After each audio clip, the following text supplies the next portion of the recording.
Hi guys, welcome back to my channel. This is Precious Moment, and today I have a special guest with me. You may have seen him in my previous video. This is my brother Rennie.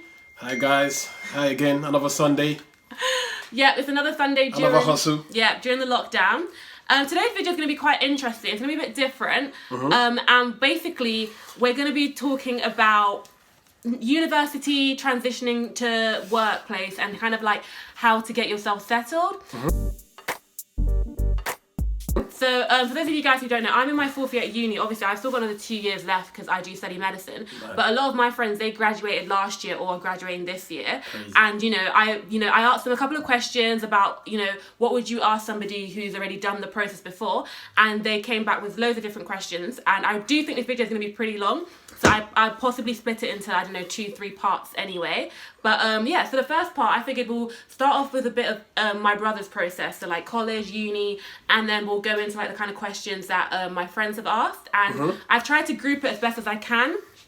So yeah, anyway, let's get into the video then. All right, so first of all, Rennie, can you just tell us, before we start, what job have you done or are you doing now? Like the role, you don't actually have to say the company or anything. Okay. I currently work as a senior commercial analyst. I work in the finance department, so I do a lot of KPI reporting on the business. So KPIs are key performance indicators. So all the sort of the performances that drives the business. So I work in a startup company. I do a lot of the FP&A part, which is financial planning and analysis, which involves forecasting, budgeting, and looking forward, like having a forward view of our organization, of how the organization is going. So I mainly do that. So I'm part of the sort of the finance team that does all the sort of the forecasting and the finances, and looking at telling the story as to why our performance was different from our sort of our budgeted plan and our forecasted plan. So that's basically what I do currently at the moment. And previously, I've also done similar jobs. I've worked all in all. I've worked for 4 companies so far. So I started my first job. My grad scheme was in Ford Motor Company, which I spent 6 years there actually. So I started off as started off in IT as a business analyst. So I was more or less working in the IT sector, so being the middleman between the business guys, the guys that wanted the system, and the tech guys, the guys that actually creating the system. So I was the middleman, making sure I documented everything they wanted, and then I was able to then relay that information to them. So I did that for 18 months. Then I decided that actually I wanted to go back into sort of a finance accounting role. So luckily enough, because Ford is quite a big company, I was able to rotate into the finance part of it. So then I moved into finance, where I was able to also do my professional accounting qualification alongside working. So I did that for another 5-6 years before I then moved on to a company called Tapcop, which is more like an online gaming company. So that's where I started doing a lot more of my commercial finance stuff, like working with different teams, making sure they understand their finances, looking at contract valuations, understanding their contract valuations, etc., etc. Then from there, I moved on to a tech company also in London as well, where I did more of the FP&A side of things, looking at month end, looking at our finances, looking at our forecasting, looking at our budgeting. And then I did that for a year and a bit. Then I moved on to my current company, where I'm now currently working for like 4 months now. I only moved there in January. So this is where I'm doing my senior commercial role. So yeah, cool. It's been interesting. Cool. All right, now we're gonna go back in time. We're gonna go really, really back in time. Wow. Really back in time to when you were in college. Right, so... You weren't even born then, right? Trust. Mad. Trust. So right, take us through, okay, what made you go to college? Was it like parents, was it because that was just a thing to do? In this household that we're in, college is mandatory. There's no choice here. Fair. So, fair enough. There's no choice here, so that question is just void.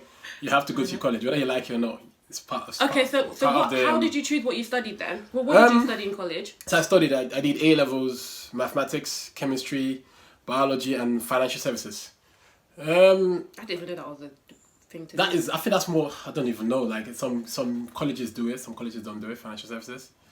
So yeah, so I did those 4 different A-levels. Why did I do it? I liked maths. I think that was something I was always good at, so decided to do maths. And then I think chemistry followed suit. Actually, tell a lie. I think that the plan was I was going to do medicine. That was the plan. Yeah, that was the plan. Sorry, the plan was I was meant to do medicine. So obviously, in order to do medicine, I had to do the sciences, which is chemistry and biology. Yeah. So So I chose chemistry, biology, and maths, and then I wanted to choose something different. And obviously, finance was just something that sort of related, similar to that. But in hindsight, I should probably have done economics rather than finance. But obviously, I didn't think I was going to go into where I'm at. I thought I was going to do medicine, so it didn't really make much of a difference. I feel like a tip for people who are watching this, who may be like choosing their college subjects, like your unless otherwise stated by your university, your fourth choice can be something like, I don't know, random or easier. Like, for example, I did drama and theatre studies as my fourth choice. So I don't know. Yeah, I guess so. Yeah, because obviously, I don't know how the difficulty of the syllabus is these days. But obviously, back in my days, it was probably a bit harder than what it is now. Maybe, I'm not sure. Arguably. But, yeah, it might be a bit harder. So obviously, then maybe it's probably, I wouldn't say do something easy. I would say do something different. So you have a broad variety of different skills that you can showcase when you go to university. So if you're doing a lot more of the analytical, logical thinking subjects like maths, chemistry, biology, maybe it's probably best to try something different, like maybe in English or even maybe psychology, just to show that variety. Show that variety of skills that you have. Yeah, I think like the only reason that I did the drama, one, because obviously I did it for GCSE as well. Creativity as well, so that's good. Yeah, and also just because I was doing chemistry, maths, and biology, and I just thought, you know what, that's hard. So like my fourth choice, I just wanted something that was a bit more relaxed. So that was my own personal choice. Okay, right. So next question, uni. So obviously this household again, uni's a must. But can you talk us through, like, because I know you said that you were originally meant to do medicine. So talk us through how you ended up doing the degree that you did do and what degree that is. It was very random and spontaneous because obviously the plan was for me to do medicine. So I was actually, in my UCAS, I actually had a personal statement to go into the medical route, I think. No, actually, yeah, I think it was something like that then. I think, obviously, I didn't really want to do medicine, but obviously it was just pressure from my old man to do medicine. Then I think, one night, I think my mom came into my room and just said to me, you know what, if you don't want to do medicine. Oh, is it? Yeah, if you don't want to do medicine, don't do it. By the time she finished saying that sentence, I've already changed my application. I wasn't about to mess about. So I just changed. So I was like, oh, great, cool. So I didn't, but to be honest, I didn't know what I wanted to do because obviously in my head I was going to do medicine. So I was like, okay, I'm good at maths, so I'm going to do maths. But I didn't want to just do maths on his own. So I spoke to one of my mates in college. He was like, oh, like just try economics. So why don't you try maths and economics? I was like, you know what, I can't go wrong. Let me just give that a punt. So just literally applied for maths and economics. I just looked at the unis that had maths and economics as part of their degrees and just applied to them, really. And that was the story. So there was no thought process in it. It was just like I had to do maths, and what else can I do? I didn't just want to do just maths on its own. I wanted something else, so it was just. I thought you just did maths on its own, actually. No, I did maths and economics, or maths, statistics, and economics. Okay, yeah. And then moving on. So then, what made? Okay, so I know you said that you were looking basically for courses that did your degree. Obviously, that's how you would look for a university. But what in particular? Because we know that you went to Rossegate University. Yeah. And a Rossegate University, for those of you guys who don't know, it's basically there's a group of universities. I don't know how many there are. Maybe like 13 or something. Yeah, 15, 13, yeah. 15, 13, and they basically just mean that these universities are research intense. That's basically all they mean. They're basically kind of like the Ivy Leagues, but the UK version, I would assume anyway. Correct me if I'm wrong. But yeah, so what made you go... Oxbridge is not part of the Russell Group. Of course. Oh, are they? Okay. I thought they were just in their own league. You know, those two, they like to be in their own league. Within the Russell Group, they're in their own league, basically. Yeah, okay. Yeah, but talk us through, like, what made you go... Do you want to say the university you went to? Or should we keep it quiet? No, you can tell them. I'm sure if they go on my LinkedIn, they'll be able to see everything anyway. Fair. These days, you can research anything you want. It's true. So I did my BSc, Maths and Economics, or Maths, Statistics and Financial Economics in Queen Mary, University of London. And how did I go about choosing it? As I said, there was only a limited amount of universities that did my degree. So I think one of them was LSE, Queen Mary, Royal Holloway, and I think like Exeter and Bath, and maybe Bristol. So not too sure. So there wasn't a lot of unis. Maybe now it's changed. Maybe now there's a lot more unis. But back then there wasn't a lot of unis. And ideally, I wanted to stay in London. I didn't really want to move out. And I'll explain later why I didn't want to move out. But ideally, I wanted to stay in London. So obviously, in terms of staying in London, the best uni for that was LSE. But unfortunately, I didn't get into LSE. So the next best was Royal Holloway or Queen Mary. But Royal Holloway although it was in London, but it wasn't really London. I would have had to live over, and I didn't want to. Quite quick, isn't it? Yeah, so I didn't want to sort of move out.